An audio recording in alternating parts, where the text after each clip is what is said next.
So again, good morning everyone.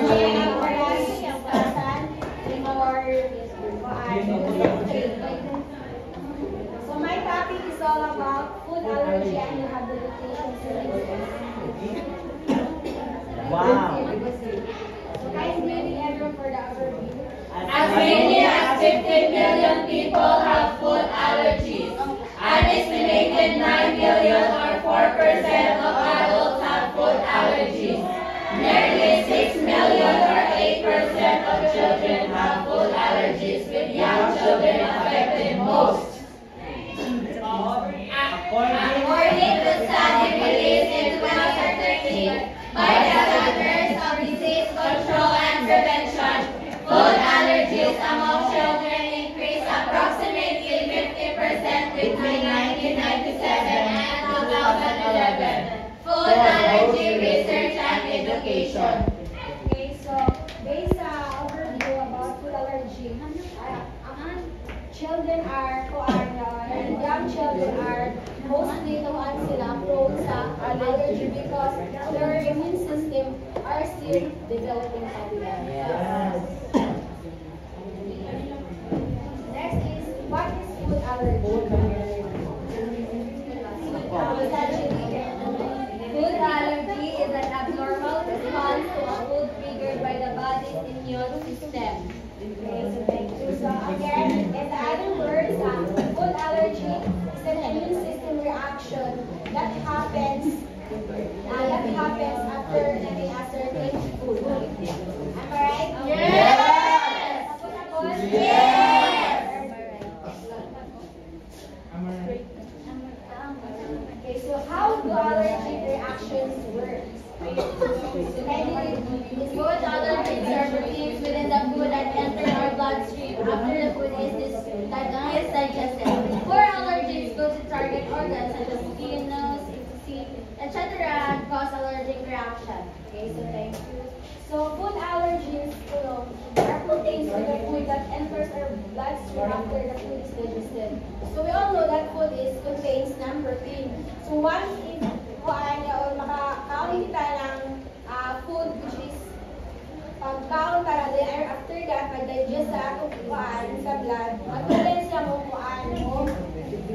atak na rin sa pagkain na parts ng ato organs ay i-atak ko kung hain dito na atak ko na makakaon sa ako maka-allergy na an allergic reaction to food can take place within a few minutes to an hour. So, these are the common food allergies. Eggs, nuts, peanuts, Eggs, fish, tree nuts, shellfish, milk, wheat, tree nuts, soy, peanuts. Those are common food. Shrimp, shrimp, the one that is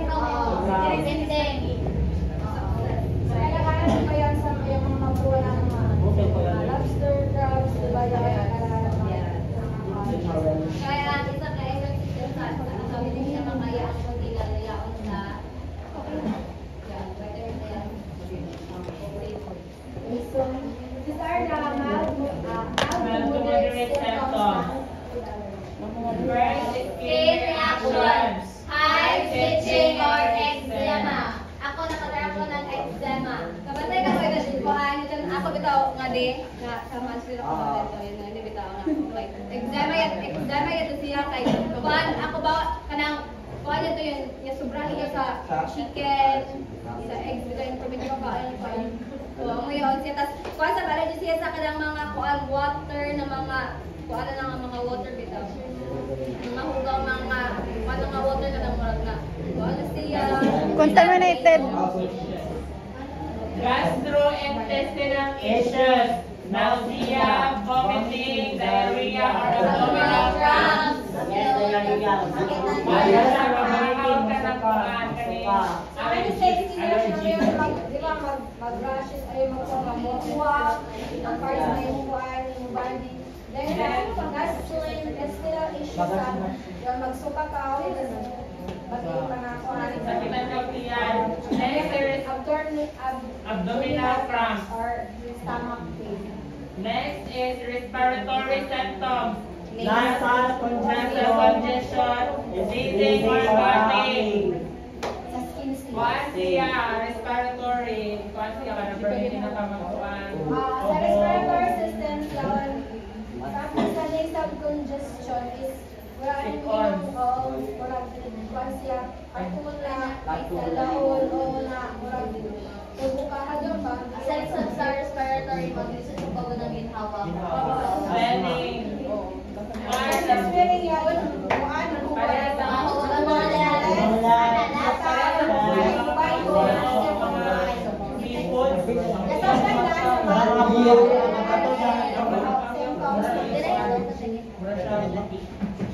Next is a severe symptoms or anaphylaxis ang tawag namin. Anaphylaxis, severe symptoms.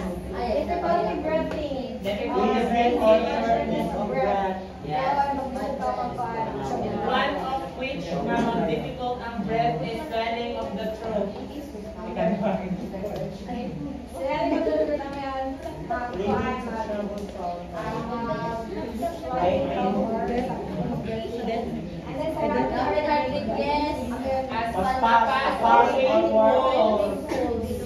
Dizziness or fainting.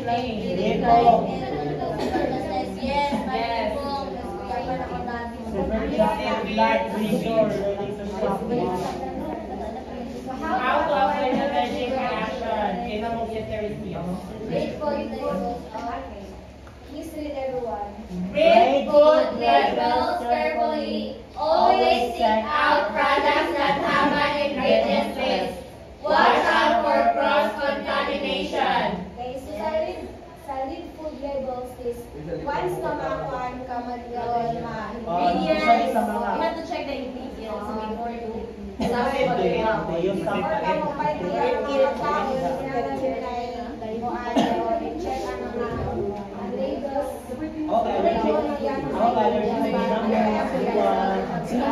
Next is don't take chances. Parents auto-inject your device at all times. Be informed. Ay, adinin nga rin sa buwan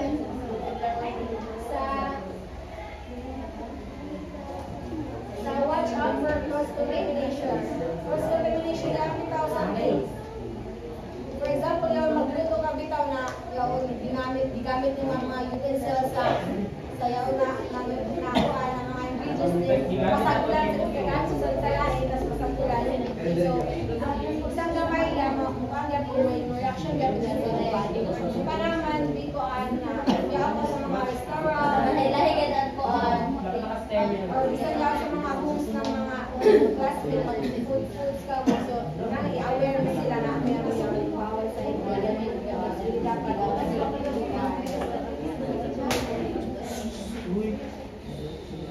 so, yan ko ipinipilin or adrenaline. Ano siya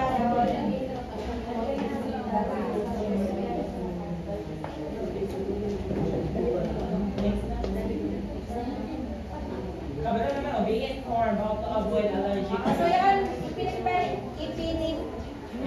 adrenaline. Kanya siya yun, inject yan siya na once ka rin ko once ang isa katao yung bitaw ng once siya,